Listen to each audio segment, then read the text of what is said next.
Yeah.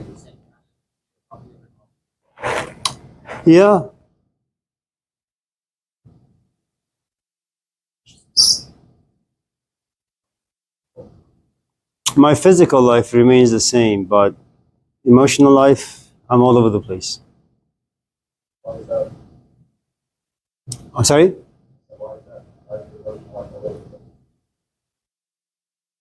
Well, it's not really all over the place. It's just, you know, my cycle happens every like 10 minutes.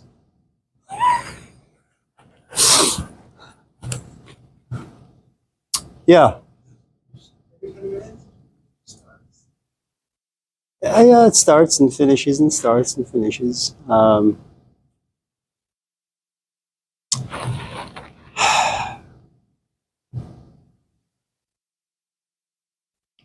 Like, you sit on the sofa and you want to read like 20, 30 pages of something.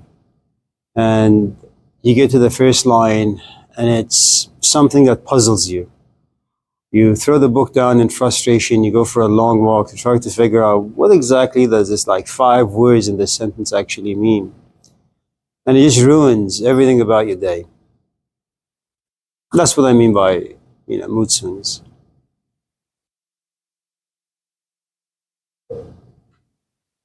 Yeah. Anyways, well, if there is anything you guys want to talk about, let's have them. Lilac? The only question I have is there any question?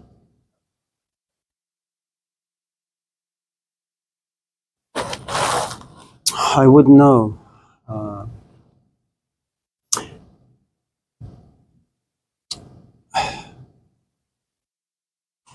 I'm rarely surprised by the questions, but I think because you yourself go through changes, or I go through changes, or any one of us in this class over time, hello, I think your approach to things begin to kind of take some shifts. And once in a while you walk away kind of surprising yourself that, oh, I didn't know like this stuff lived inside me.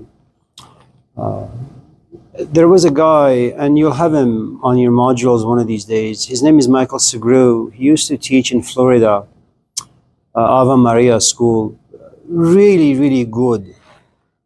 He taught history, philosophy, humanities, religious studies. Hello. He had this, I'm not quite sure what he had, but there was something about his voice. There was something about him pacing back and forth while giving a talk.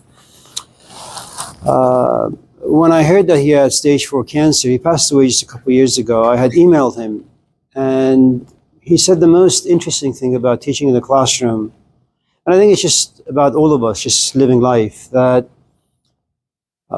initially when someone asks you what's 2 plus 2, you say 4, and you say that at the age of 18. But when you get to be 40 and someone asks you what's 2 plus 4, metaphorically speaking, it takes you an hour to explain.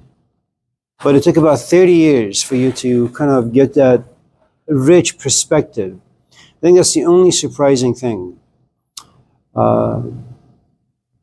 So, yeah, once in a while you get questions that are interesting.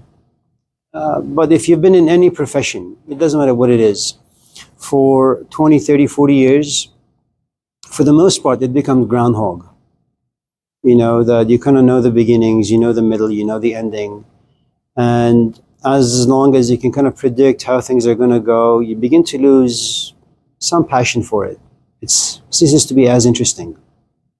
It's kind of like any other relationship.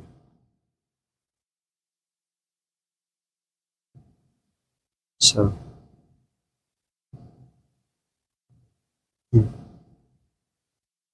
don't be sad, Carmen. This too shall pass. Any one else? Oh.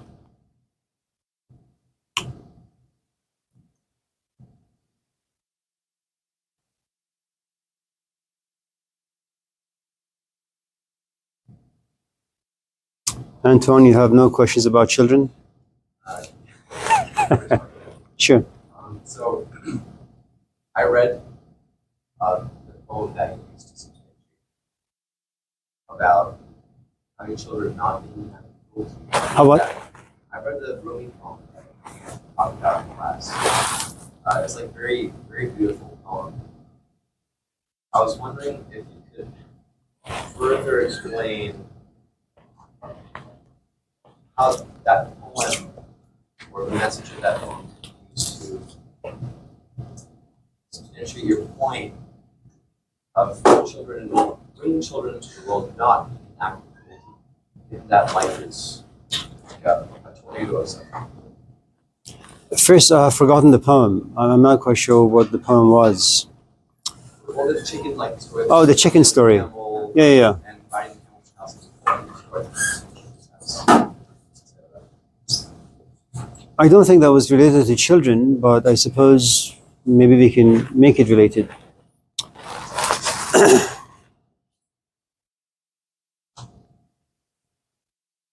Do you not like children? No. I'm just from, I guess, if life is like life and suffering, it's mostly negative. Well, let me. We just talked about a lot of cases in class where he perceived life as being this, just experience of a lot of suffering. Given the fear of death, the fear of being forgotten, inner beauty that decays throughout our lifespan.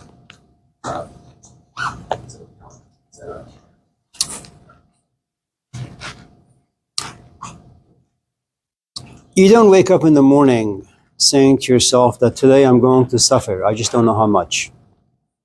Suffering usually happens when an event takes place that disrupts the flow of pleasure. And once pleasure gets disrupted by whatever the event may be, once pleasure stops, pain comes about. And pain has a tendency of forcing you to retreat, sit somewhere, and think. Now, usually there are two forms of thinking. One is reactive, the other is reflective. Most often we react. We react because we want to get rid of pain. It's kind of like what happened in this class a couple of days ago when we talked about the book of Job, where I say, God calls him sinless, he calls himself sinless, and then someone comes to me 2 days later saying, well, that's not really what the book says. That is what they call reactive thinking. Hello.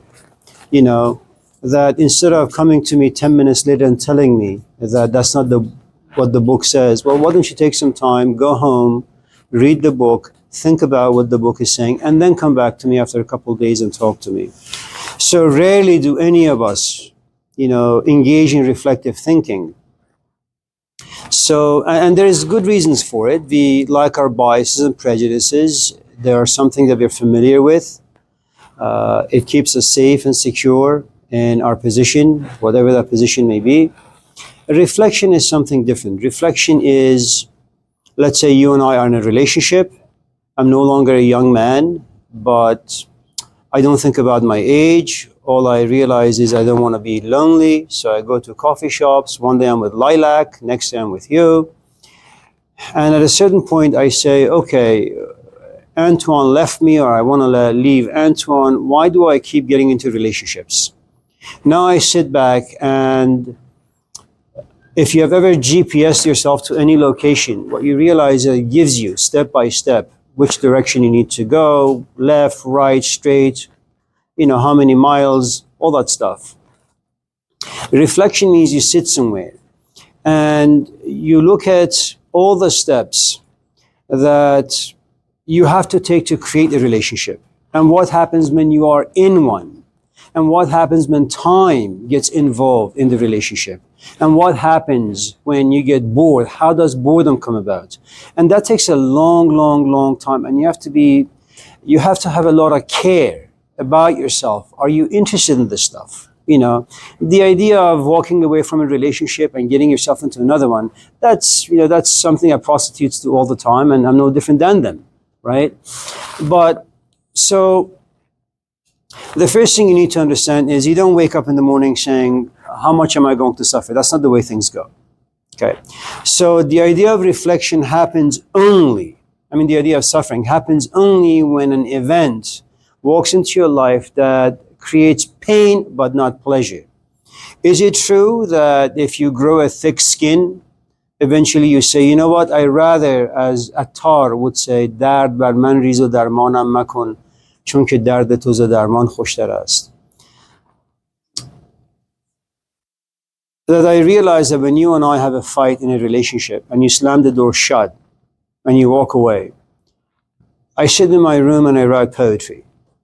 And after some time I realize, you know, when my relationship with Antoine is going fine and things are harmonious, I'm not very creative. But however, whenever him and I get into a disagreement, and that disagreement blossoms into a fight of sorts, and he leaves, all of a sudden I become a poet. And I realize that when I become a poet, I become imaginative, creative. I inspire myself, all because of this disagreement we have. But when we are together, life is dull and boring and profoundly uninspiring. And so what usually happens after I grow a thick skin and after I become a bit more intimate with creativity, I say, you know what? There is nothing wrong with my relationship with Antoine, but when he comes home, I'm just going to pick a fight. So he can slam the door shut. So I could become a poet again.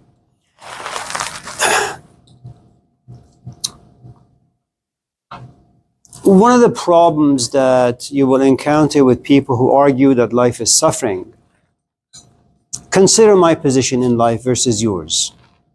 You wake up in the morning and you want to go out and have fun. And just in case you're unable to have fun, well, there are some wrinkles in your life. Frustration, irritation, agitation leads to confusion. You try to get yourself out of that. You can't. You become angry, and then you become a recluse. My position is very, very different. I've been doing this stuff for 30 years in the classroom.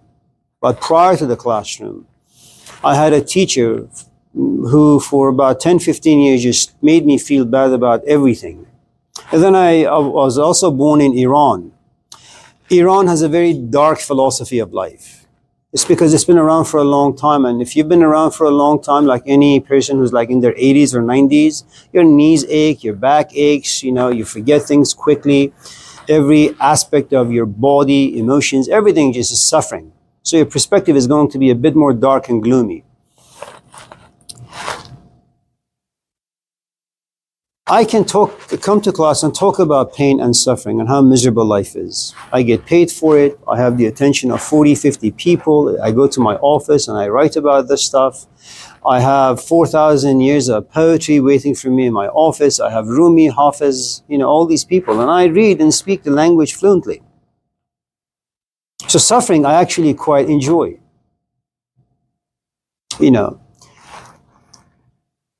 Someone like the Buddha, consider for a moment, or someone like Jesus. He has no problem telling you, leave your parents. I've only come to create a fight between you and your mom. Discord between two brothers. Don't throw your treasures down here. It's easy for him to do so. You know why? Because at the age of 12, he said, you know what? Screw everything. I'm leaving. He's okay with being alone. He's okay with being miserable. He's okay with having a slice of bread once every week. The rest of us aren't. So when he comes back and he has all this charisma and magnetism about him, and he can speak eloquently about suffering and the nature of suffering and how miserable life really is, the rest of us gravitate towards that. Something about you comes to recognize, yes, I really don't like my job. Yes, I really don't like going to school. It doesn't mean you're going to walk away from it. It just inspires this other part of life,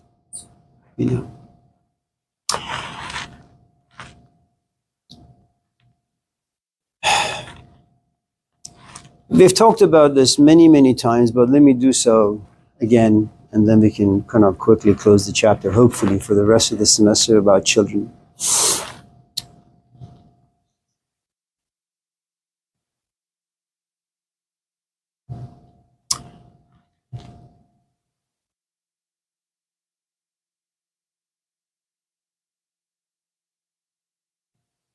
A lot of my friends, they were political prisoners. One of my best friends, Saeed, with whom I used to play music at Sacramento State University, he was in prison, he was tortured, very young. He was about to be executed. The regime changed. He was let out. And he had promised never to have kids. Why do you become political, a political activist? Because you see a lot of awful things in your environment and you want to change things. Only to realize that first, nobody cares, and even if they do, it doesn't really last very long. They care, I mean. Okay. And he had also came to realize that he has spent a good amount of his life pursuing things that in the long run doesn't really amount to anything. Okay. So he left Iran, walked to the mountains to Afghanistan. From Afghanistan, he went to Pakistan. From Pakistan, he got lucky enough to get to France. He applied for political asylum, was given to him, came to America. I'm never going to have children, he said. Why?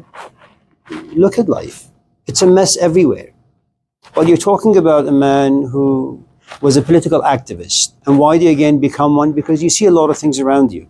He was a reflective man. Okay. So one day, as I'm washing cars, it was a Saturday, and he lived in San Jose by this time. I see him driving to the car wash. He pulls in, and he's angry. What the hell is wrong with you? Did you bring your instruments? Are we going to play some music? He says, no. Why? My wife is pregnant. Oh, that's great. No, that's awful. Well, why is it awful? I hate children. I don't want to have children. I mean, there are a couple of reasons. First, if you have been an individual, in other words, if you have been in a certain place in your life where you wanted to spend your time basically on yourself, you want to read books, you want to go hiking, your time belongs to you, you're screwed, you don't want to share that time with anyone unless you like them. What happens when you have kids? Your life is suspended, it's put on pause. From the time a kid wakes up, you're occupied, imprisoned, held hostage until the time they go to sleep. Ask any parent, and that's the same story. You know, and little by little, what kids do is they suck the time out of you, they take the life out of you, the energy, all the hopes and dreams. And what you do is you just wake up in the morning, change the diapers, nurse them, you know, bang their backs so air can exit their system so they don't suffer from a bellyache. And that's how you spent your life. Now, if prior to that time, your time just belonged to you, what's going to happen is every time you pick up your child, you're going to say, this is stupid.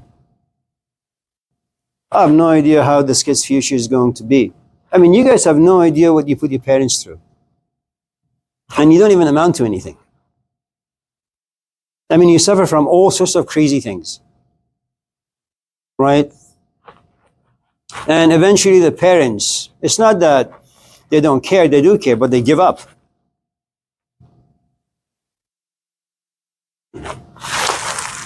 So, most people aren't like that. Most people get into a relationship, and relationships, their genesis is really one of instinctual. I look at you, something about you says, or me, he's interesting. Let me go to him and say, what's up? And little by little, things happen. And what's the ultimate gift you give another in a relationship, in a romantic kind? Well, it becomes physical. We have sex. Sometimes do things happen? Yeah. You miss your cycle? Yeah. Even though you may be using various tools to make sure you don't get pregnant. Does shit happen? Yeah, it does happen sometimes. Okay.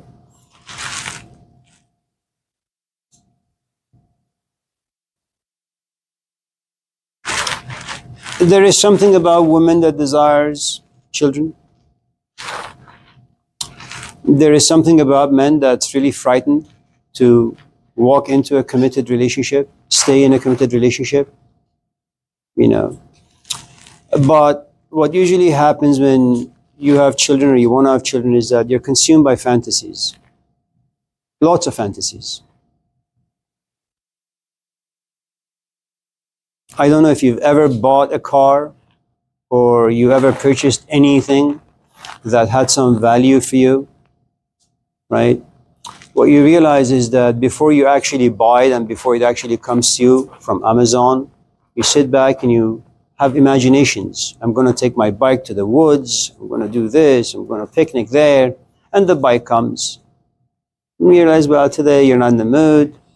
You know, it's raining, it's cloudy. Just don't like to ride your bicycle. All sorts of things. So initially, all parents or would-be parents consumed by fantasies. And what is a fantasy? It's something that blinds you from seeing things clearly. I'm not the Buddha, man. I don't walk around saying, pay attention to everything that happens on your daily basis. I'm not like that. You know, I'm awake 10% of my life, 90% I'm just sleep. I'm consumed by various advertisements created by figments of my own imagination. That's who and what I am. The sort of things that you're talking about, suffering and children and all that, these are after you have things, and then you realize perhaps the uselessness of having things. Go around houses or neighborhoods, not so much apartments, but houses, and you realize once in a while they have this thing called bulk pickup. This huge truck from waste management stops by, and they have all the stuff on the sidewalk for this truck to pick up. Chairs, tables, laptops, TV, all sorts of things. What, do you think people just bought them to get rid of them? Of course not. Over time, they came to realize, well, they're just useless things. It's just cluttering their house. That's what happens to people. You have kids not because you understand what it means to have a child, especially in a culture such as this. You just have them. It doesn't mean it's all bad, but 80% is just hard work, and you have no idea what the outcome is going to be. I mean, I have no doubt most of your parents assume that you guys are going to have a smooth sailing through the academics. You're going to finish high school. You're going to go to college. You're going to be done at the age of 20, go to a 4-year school, be done at the age of 21, 22, get your master's, become a doctor, go to the moon, all sorts of things. The reality is, well, you're 50. How many units do you have? Well, this is your first semester. You don't even know how to read. Did parents actually expect that? No.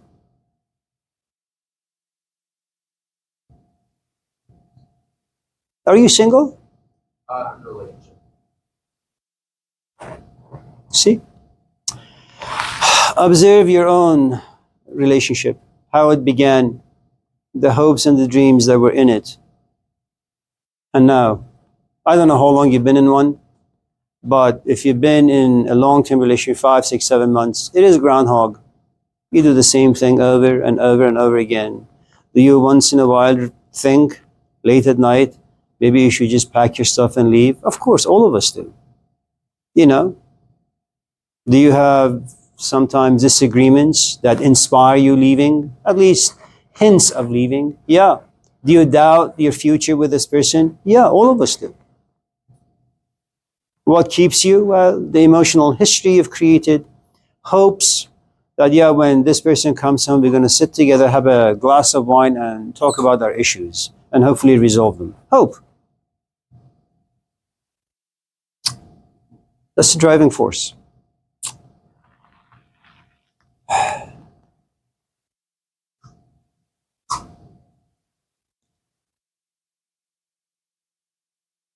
This class is not meant to get any of you depressed.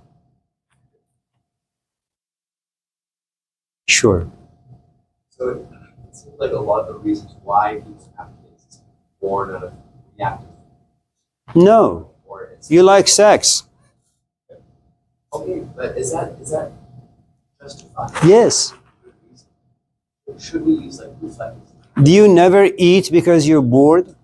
Well, in this case, Allahu Akbar. potentially a victim. Do you, who cares? The victim is your stomach. The victim is diarrhea. The victim is constipation. We're not talking about rape. No. Whoa. Look. Nobody was talking about that particular component in human life. We were just talking about having children. You love someone, you have sex, 2 minutes later there's a child coming out. Well, I mean, today I think there's more power to choose or decide when to have a kid. No, we've been around for millions of years. The most powerful agent in our system is the emotional part, the instinctual part. Do you really sit back and ask yourself why you're attracted to someone? No, what are you, stupid? That doesn't work. No one works that way. You know, look, there is this story that comes from one of the dialogues of Plato when someone knocks on Plato's door at 3 in the morning and says, there is this new guy, his name is Antoine, who just came to Athens. Oh man, you should see his body. You know, he looks like the gods. Now, I don't want to go into the artistic expression of the Greeks, which in itself is very, very, very profound. And it had an enormous impact on Christian art. But all that aside, Socrates is in the business of thinking. He's not really engaged in life. He's always outside of life. And when you're outside of life, you can't participate in being a father, in being a husband, in going grocery shopping. None of those things happen. So you know what he says? He says, well, let's go to the gymnasium and look at Antoine. 50 people are walking with Socrates, and eventually they get to the gym, and there he is, Antoine. Oh, he's beautiful. He's like this statue that they have, Christos. You know, he just doesn't have a six-pack. He's got like a 12-pack. You know, his face is chiseled. Everything about his body is like the body of God. But Socrates says something interesting. Let's go have a chat with him to see if his soul is as attractive as his body. Who does that? I have never in the past 60, almost 2 years, gone anywhere, found someone attractive, gone to her or him or her mostly and said, oh, you're so attractive. How's your soul? No. The only thing I want, hey, how about if I buy you a cup of coffee? And one thing leads to another, and then, you know, a couple seconds later, we're in my house. You know, I accidentally, but not really, spill coffee all over her shirt. Say, oh, you know what? I have a washer dryer. Let's wash your outfit.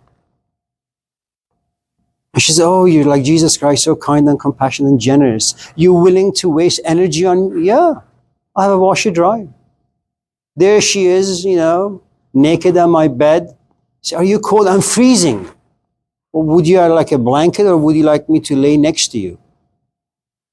Lay next to me. And now I got 4 kids. We should try it. All right, let's put a pause on the misery that comes with having children. Let's entertain another question and then we'll go back on that. If you, Thank you. anyone else? Anna. In the story. You know, Anna, forgive me. I don't really mean to make fun of you. About 30 years ago, I had a student whose name was Bill. He is now the chair of, I think, humanities at American River College.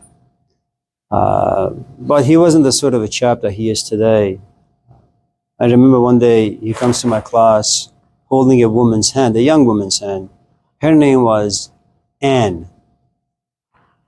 I look at Bill and I said, do you know what your name and your companion's name mean in Persian?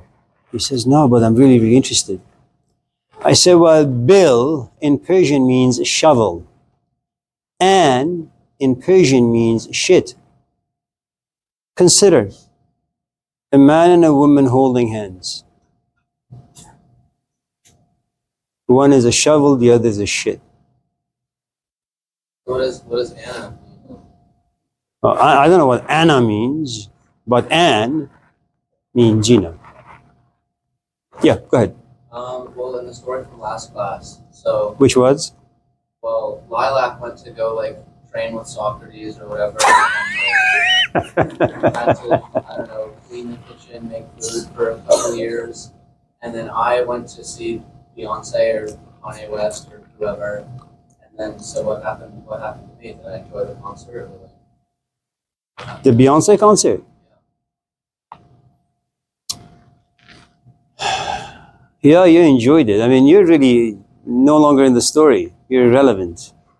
Uh, the interesting part had to do with Lilac, that someone who's very much like you enjoys rotten music and being around rotten people is inspired by all of a sudden Socrates. Why, how, who, when? I don't really know. Magic happens. And he is made to do things that he usually doesn't do, which is cleaning the toilets, mopping the floor, washing dishes, um,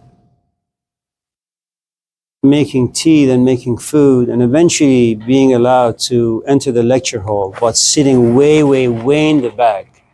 And it's so far in the back that he can't really hear what Socrates is saying, but he has to sit.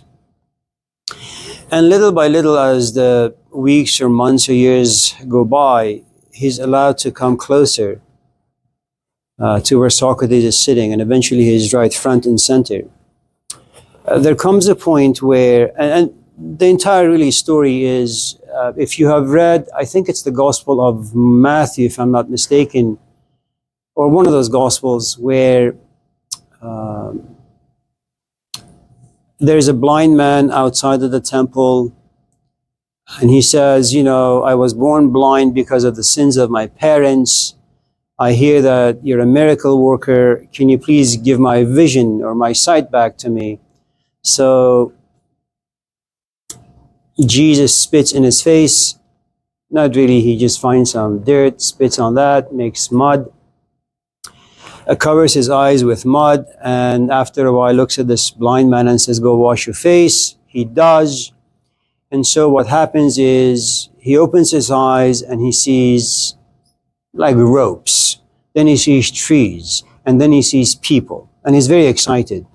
And I guess the point of the story is, if you're looking for your intellectual eye or your spiritual eye or your emotional eye, in other words, this eye that is pure and remains uncontaminated by the social structure, the construct. If you're reading a lot of books or thinking a lot of thoughts because you want to look at things and see things clearly, it usually takes time.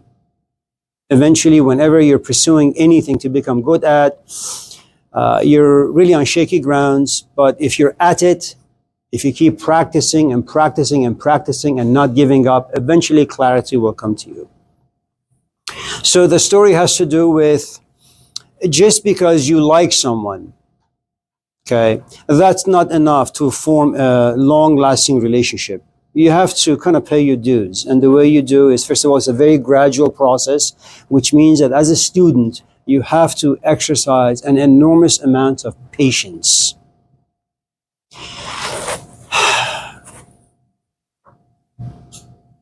And you have to be okay with being exploited, with being bullied and with being abused, without understanding the reasons. And remember, as a student, you're never going to understand why these things are being asked of you. You can have assumptions, you can come to certain conclusions, but 99.999% of the times you're going to be wrong as a student. Ask any parent and they'll tell you.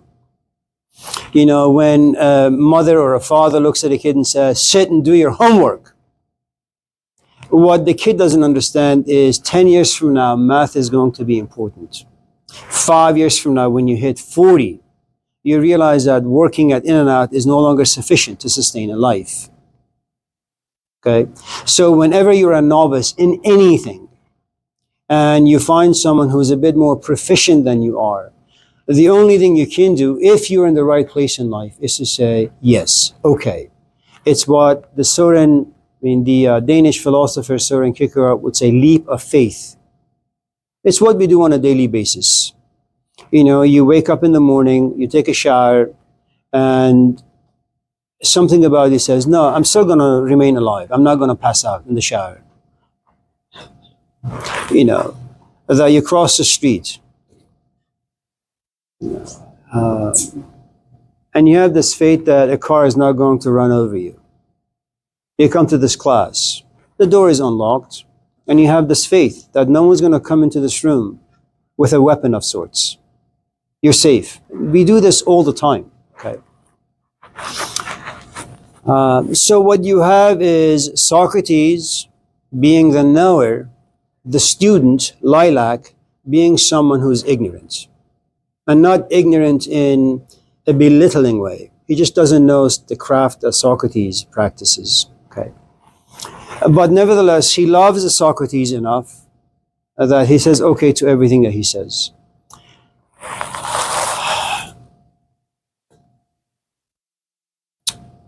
There comes a point where Socrates, coming to realize that Lilac has only one crutch left. He doesn't mind washing the toilets. He doesn't mind washing cups. He doesn't mind mopping the floor. He doesn't mind making tea. He doesn't mind making food and serving them to the dervishes in the lecture hall. He doesn't mind sitting way in the back, in the middle, in the front. He doesn't mind any of that stuff. There comes a point where Socrates looks at his community and says, when Lilac comes in, don't talk to him. Pretend as if you have no idea who this person is. Lilac comes in and says hello to everyone. Nobody replies. And Lilac is taken aback. Do they not know me? What's wrong with these people? And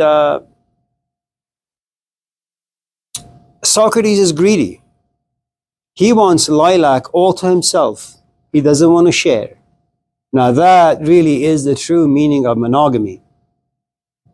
Is Socrates jealous of the fact that Lilac has a community of friends? Absolutely. Socrates desires to occupy all the space that lives inside Lilac. All of it. Okay. The only person that Lilac now has is Socrates. Hangs out with him, has food with him, coffee with him, right? One morning he goes to Socrates and says, hi, I'm here for my cup of coffee and want to listen to you talk. So I have no idea who you are. What? No idea who you are.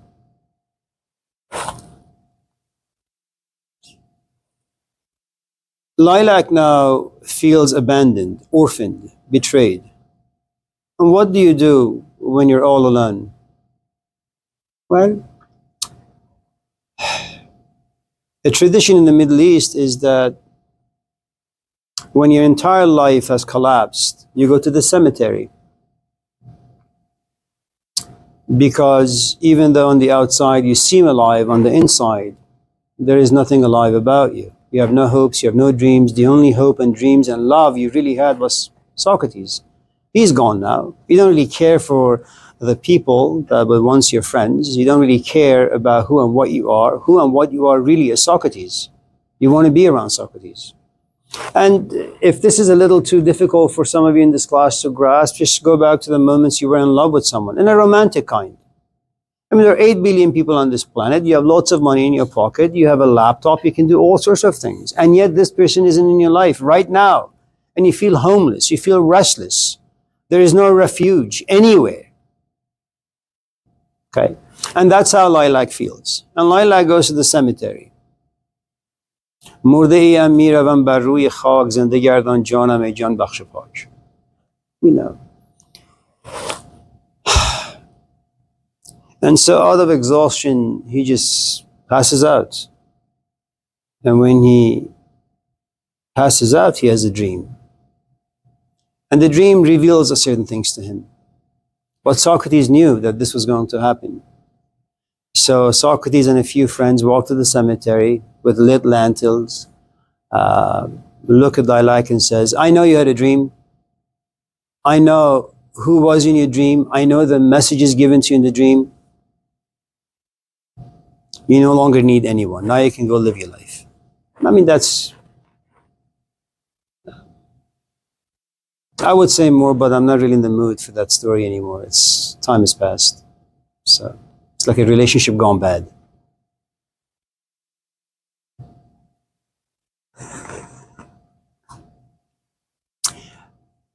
Teachers are very, very selfish. Very, very jealous.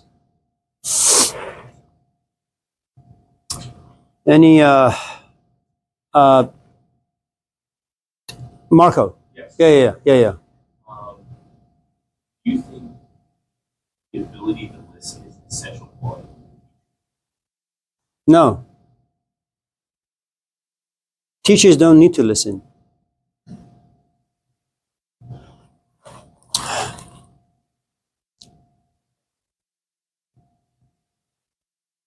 Do you have children? Never have them. I agree with Antoine. I'm just kidding. Hey, I don't. No, I no. have a position. Yeah. Yeah, watch it. You know, children, I mean, parents are usually held hostage by their parents, by children. Um, and parents find their freedom only when kids are mature enough to become autonomous. Autonomous. In other words, they become a law unto themselves. They know how to think. They have a job that pays well. They have a house. In other words, they have physical, emotional, intellectual stability. A parent has to wait 50 years for that to happen, if ever, for a kid. Okay? And I'll tell you a story about that in a minute. Just remind me, Antoine, remind me about the miseries of parenthood. So what usually happens when you have children is that you, as a parent, have to remove yourself from all the things you know about life and go where your kids are. And what do the kids want to talk about? Video games. Let's go to Target. Let me talk to you about like ridiculous, stupid things. And if you want to protect what little relationship you have with your kid, you say, okay, let me hear how bad you were constipated. Are the kids ever going to ask the parents, so Dad, what do I need to do to live a relatively healthy life? No, kids are far too stupid for that. Okay?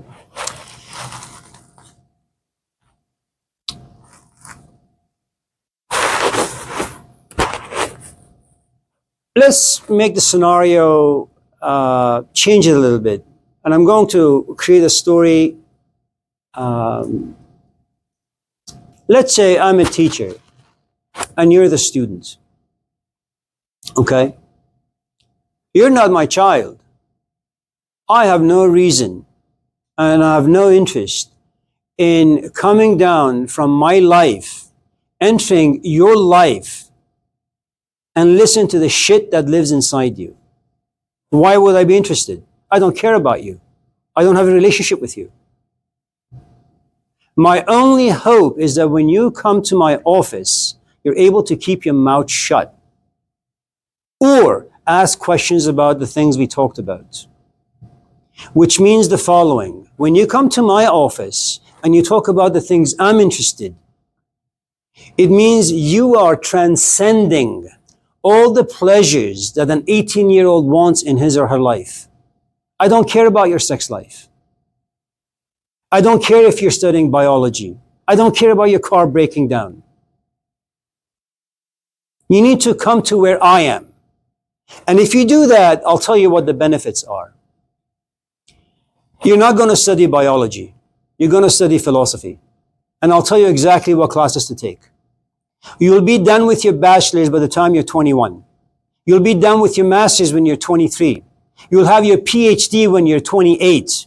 And if I'm still alive, by then you'll have enough power to get yourself a job. Okay? But when you have your master's, I will open doors for you. Ask any of my former students. And I have made your life for the next 60 years. That's what happens when you come into my life, as opposed to me coming down to yours. Why would I want to listen to you? What do you have to offer me as an 18-year-old? Theories? Hypotheticals? The information you've read but not digested well? You want to give me your biases, assumptions? Why should I be interested? When you come to my office, I'm giving you my time. I don't want to give you my time unless I see something about you that attracts me. Follow-up question. I want to understand, right? So. No. It doesn't work that way. Understanding is a ripe fruit. It takes you 20 years to understand. Right.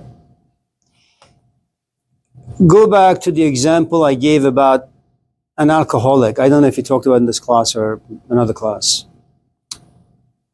Someone who consumes a good amount of alcohol doesn't know why he consumes a lot of alcohol. Has some assumptions. Does he have some hopes and imaginations about recovery? Absolutely. Have those desires and dreams taken a practical shape? No. He needs to hit rock bottom. He needs to get depressed, abandoned. He needs to be suicidal. He needs to go through all those different phases. Okay? And then eventually a hand needs to come down and rescue him. And he needs to be tempted over and over and over again. And then 20 years later he can say, I see alcohol every day. I'm just no longer tempted. Now he understands. Just because you have assumptions about things, it doesn't mean you have understanding.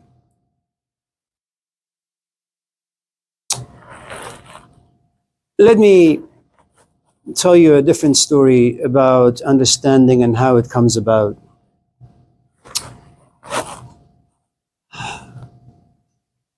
I have no idea. I have no doubt that if I was to ask you to write an essay about what it means to be getting a little older, from what little interaction you and I have had, Marco, I find you to be articulate, eloquent, mature in some ways. And I have no doubt you can string a lot of wonderful words together to tell me what it means to be 60. You can Google, use ChatGPT, all sorts of things. And you'll probably get a couple of A's for that particular essay.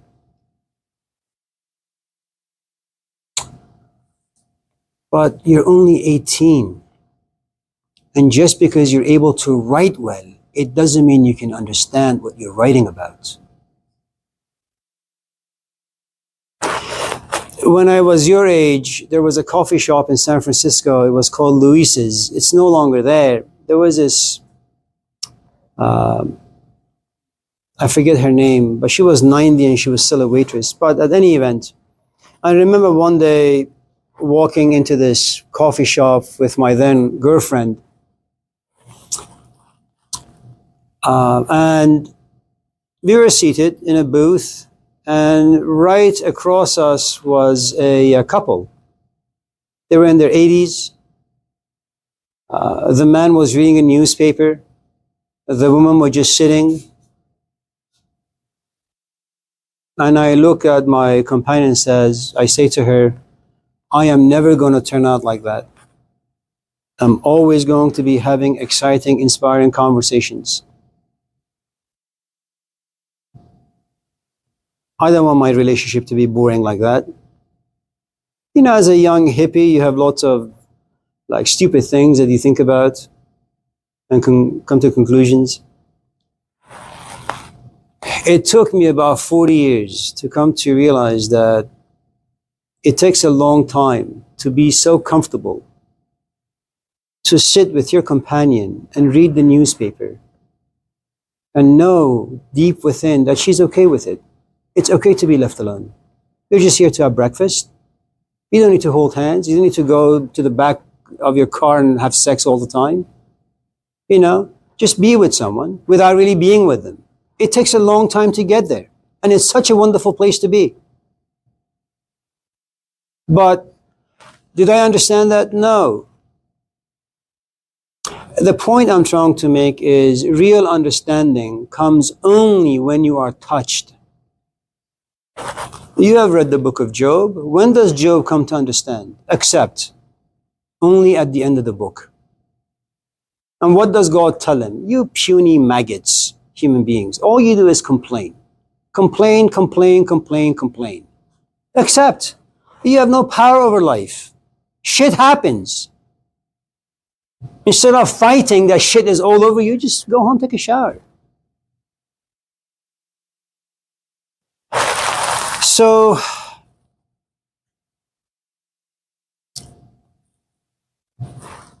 What usually happens if you're talking about Lilac and Socrates, for the first 10, 15 years of Lilac's life, Lilac is going to just have feelings. Lilac will try to understand, but he won't be able to.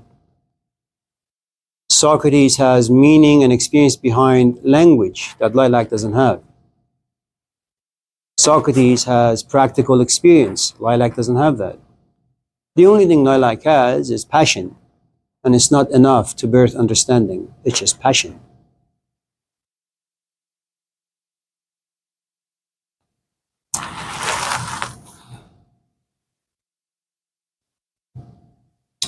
Well, let's pause on that for a moment and see if there are any other questions or anyone else before we. Emlyn. Would you say that philosophy is really based? I think different people have different interpretation perspectives.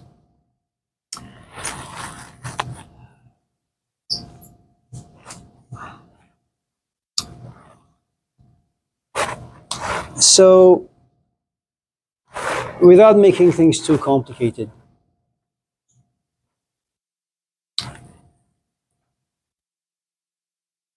philosophy comes from two words. The first is philo, which means love. But here's the thing you need to know about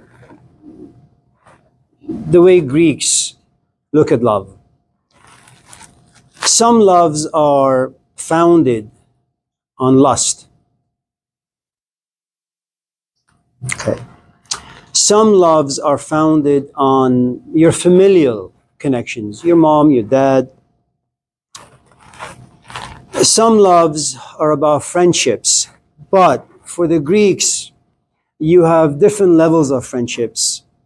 Sometimes you have friends of benefit. You know, you have sex with them, you drink with them, you smoke with them. They don't do anything for your soul. Sometimes you have friends kind of like me. You come to my office, you bring me a bag of coffee in hopes of a grade. You use people. They get some benefit, you get some benefit. But they don't really inspire a soul or creativity or reflection about you. And then you have pleasure, you have kind of friendships that, remember, the first friendship is about pleasure, the second is about utility, how you can use and exploit and manipulate others to get what you want. The third is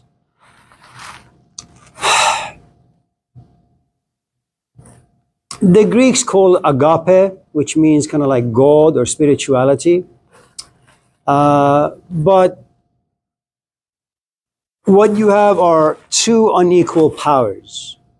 You have Socrates and you have Lilac. Socrates doesn't want his body. And should Socrates desire his body, is only for one reason. To make the relationship more exotic, more intimate. Glue the relationship. But the task is to bring out the soul that lives inside Lilac.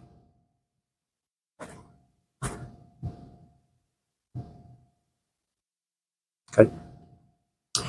The other part of philosophy is Sophia, which means wisdom.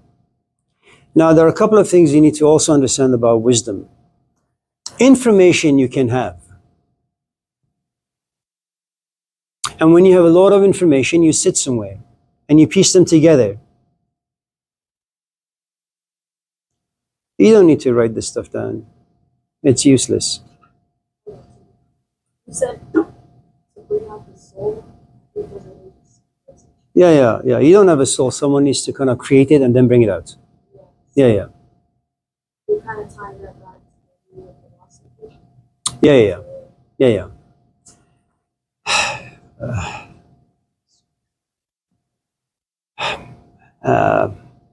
When you have a lot of information,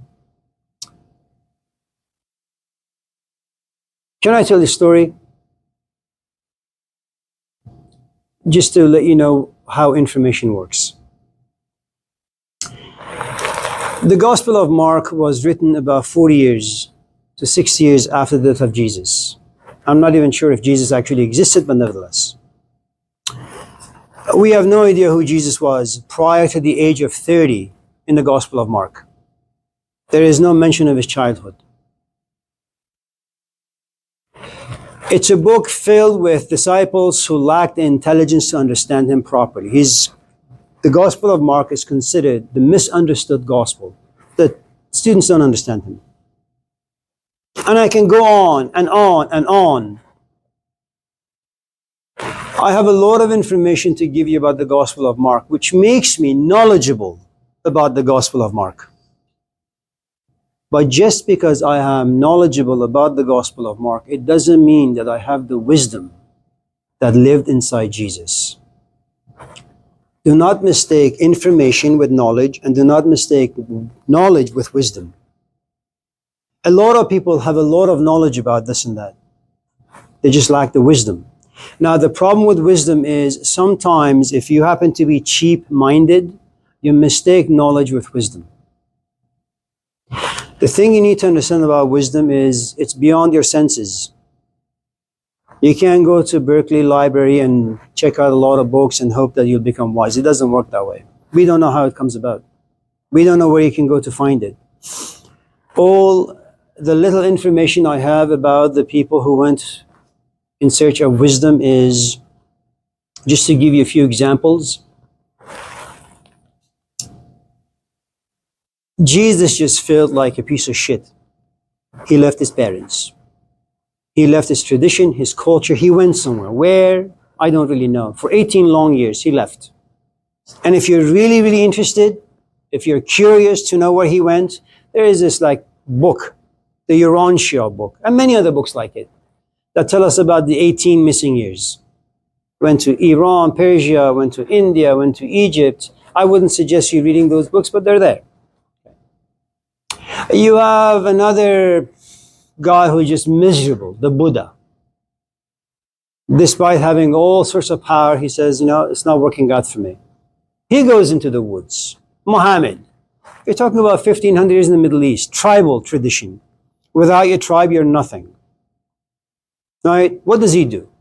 He locks himself into caves. What is he looking for? I don't really know. Moses.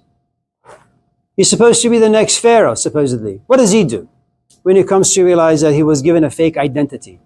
You're not a husband, you're not a father, you're not a this, you're not a that. You're nothing really. He leaves everything, goes into the desert. And the point I'm trying to make, it seems that the only path wisdom, to some extent can be approached even, is you get to a certain place in your own psychological maturity where you say, I've knocked on a lot of doors have opened, I've walked through, I've enjoyed what lives inside these doors, but for some strange reason, I'm just not happy, I'm not content, I'm not satisfied. And you leave everything behind.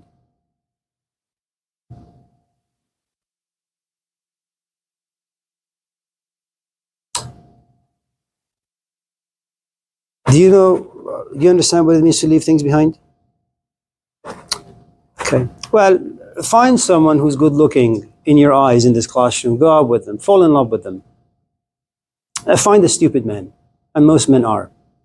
And that man will leave you. And then you're all broken.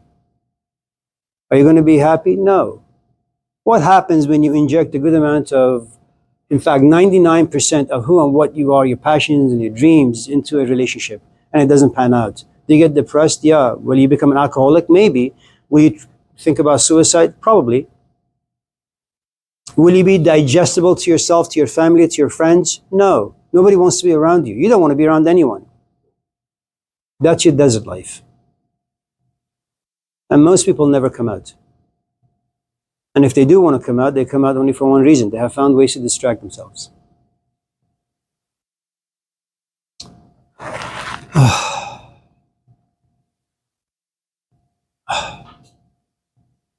I don't have to ask you. I want to answer. Well, let me hear the question first. Well, the question is, I know you don't like the idea of going in search of wisdom because you don't know where it lies necessarily, right? No. No, you do like the idea of going in search of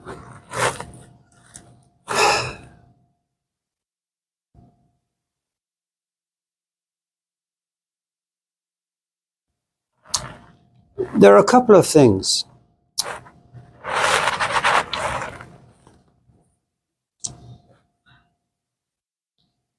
We have time. Let me tell you a story. And this story comes from the sort of tradition you enjoy most, Marco.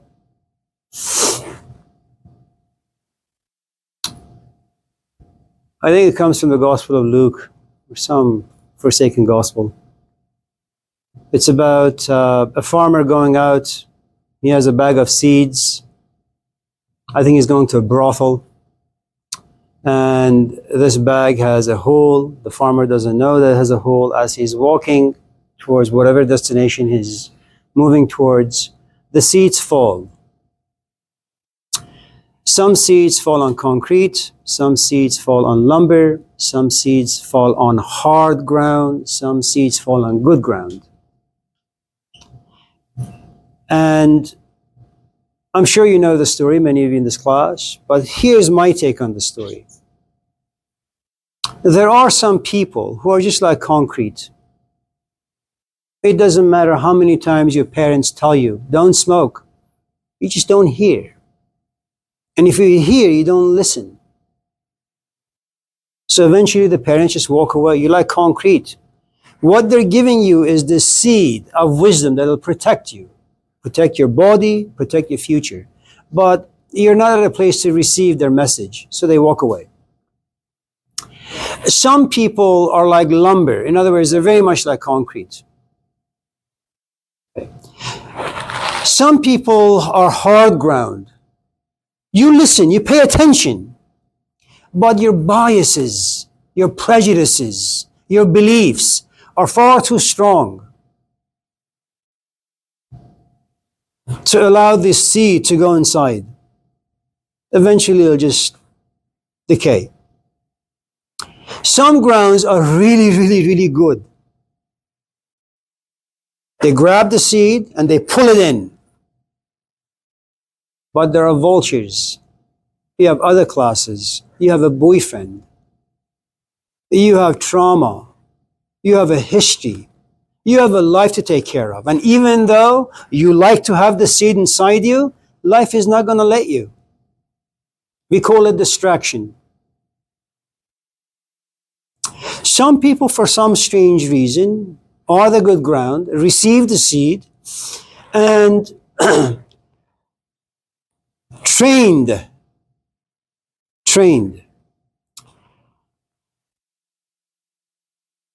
Everything that used to play an important role in their life slowly becomes irrelevant. They fall in love with the seed. And that seed remains protected and nourished. And all of a sudden you see this green blade of something coming out. And that's why teachers are important. They protect whatever they put inside you.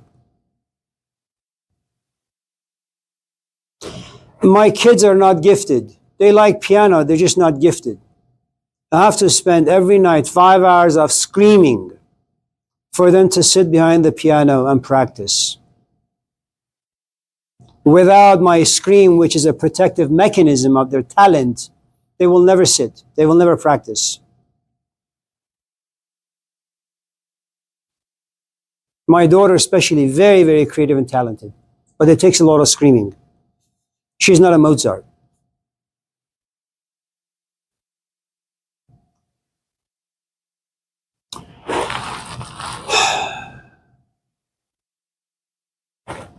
And just because someone protects a seed, it doesn't mean the outcome is going to be positive. It's a shot in the dark, like everything else in life. Yeah. It's kind of off the topic, Sure. but I just want to know, what do you have against Jesus?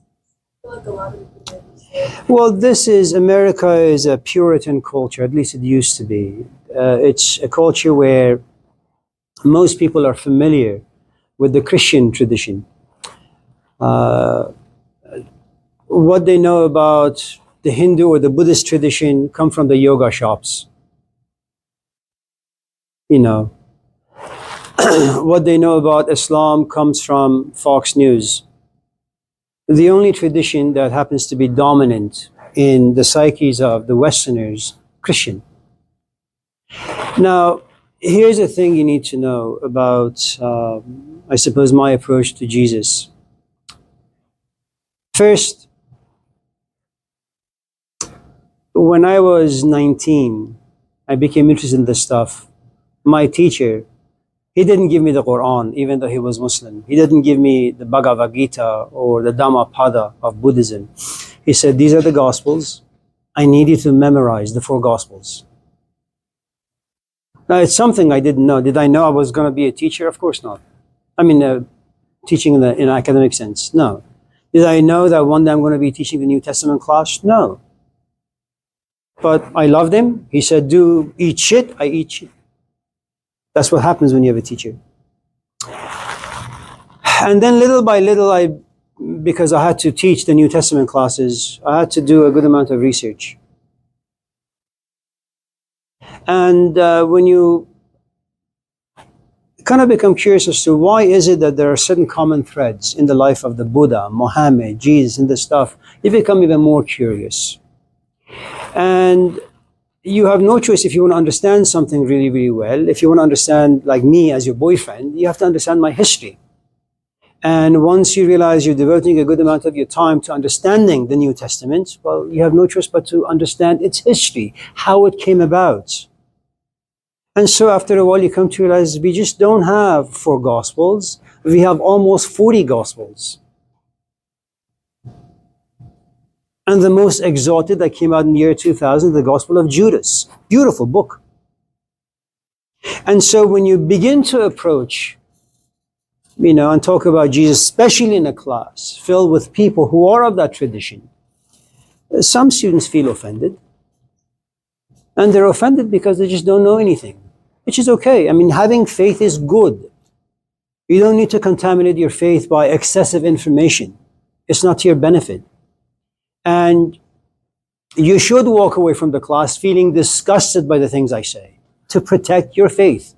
Because you need to go to church on Sunday, and you need to look at the cross, and you need to look at the image of Jesus, and you need to continue to consider him as your Savior, to whom you will go just in case life breaks you. Those are important things for you to understand. Do not listen to me. I would say also though with your interpretations, a lot of the things that come from the Bible kind of translated, that you bring into this class, I feel like a lot of the times they're misinterpreted. And I don't know if that's on purpose or that's just your viewpoint on them. First of all, Jesus spoke in Aramaic. It's slowly a lost, forgotten language. The original scripts or the written language of the Bible was Aramaic. See, I speak Persian. Do you speak Aramaic? No, I speak Persian. And I see the English translation. They suck. So when someone in my classes say, well, is there a good book I can read? Poetry of Rumi? I say, no, there is no good book. Because all the translations are bad. And I say that because I speak the language. I sing the language. I know the language. Aramaic eventually became Greek. Greek became German. German became English. You'd be surprised to know that the Gospel of Matthew, that starts by his genealogy and then says Jesus was born of a virgin, you should look at the Greek version. It doesn't say a virgin, it just says a young woman. Imagine if you were to take that interpretation seriously. What would happen to the virgin birth story? So the point I'm trying to make is a lot of things get lost in translation. But you should just hold on to what little you have. It's good for you. Yeah. Earlier you said that people leave the desert. The what? Earlier you said people leave the desert. Leave the desert? Because people distract. Right. Would you say that Jesus and Moses distract themselves away from the desert? Jesus what? With Jesus, Moses, and they went to the desert, they came back. Uh-huh. They find something to themselves. Well, all that remains of who and what they were after the desert life is they come back and they share with us their wisdom. You don't see in the Gospels Jesus talking about sex or marriage or relationship. He doesn't care about any of those things. You know, I think for us in the 21st century, the people who can be most useful from the wisdom tradition are Confucius, Moses, the Buddha, and Muhammad. Jesus and Lao Tzu are no good because they're not practical people. Jesus basically tells us that life is bad. And Lao Tzu also does the same thing. Moses, on the other hand, he says, look, you know, the first four commandments are really good, but the last six, they're beautiful. Honor your parents. You know, don't lie, don't cheat, don't steal. They know what society looks like. They know what society is like. They also know what it means to live in society. And you need to take them seriously. Society is harsh. I'm not Jesus Christ, man. I'm a regular chap in a marriage with a few kids and have a job and have a mortgage and all sorts of things I got to do in my life, physical stuff. If I was to follow the dictum, the teachings of Jesus, my life would be turned upside down. My kids would be traumatized. Why would I want to follow Jesus? I will follow Moses. That, you know, the first four, from 9 at night till about 12, go to the back room. Only worship Yahweh. And find Sabbath. Okay? And don't speak about God or wisdom when you come out. Okay? But when you wake up at 6 in the morning until 9 p.m., you belong to the physical world. Call your parents once in a while, see how they're doing. Make sure you teach your kids not to steal. As much as you can, try not to lie. Those are good for my physical life. I need them. And Lao Tzu is the same thing. He's crummy. He's good for advanced people, advanced students, but not someone like me. Maybe a lot of you in this class are just in a very advanced position in life. I don't know. But me, I'm still a novice. I like Moses and Muhammad. I don't want to turn the other cheek, especially if people have no understanding.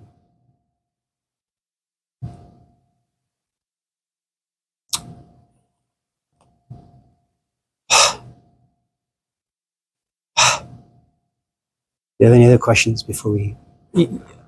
Anyone else? It's good to see all of you. Have a nice weekend.